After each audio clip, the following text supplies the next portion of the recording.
মা হাজেরা ইসমাইলের বিদায় দিয়া তাকায় তাকায় কান্না করে। ইব্রাহিম নবী পিছনে তাকায় না, তাকাইলে মায়ার কারণে পরীক্ষায় পাশ করা যাবে না। ইসমাইলও আনন্দে আনন্দে যখন বের হয়ে যাচ্ছে, শয়তানের মাথা গরম হয়ে গেল। এই পরীক্ষায় যদি ইব্রাহিম পাশ করে, দুনিয়াওয়ালারা বহু বিধর্মী মুসলমান হবে।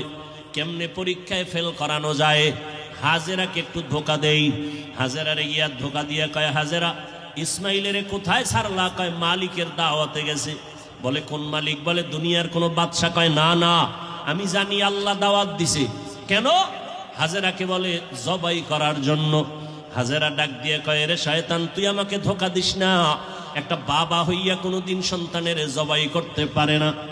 যখন এই কথা বলছে, শয়তান ডাক দিয়া কয়, আল্লাহ হুকুম করছে জবাই করার জন্য।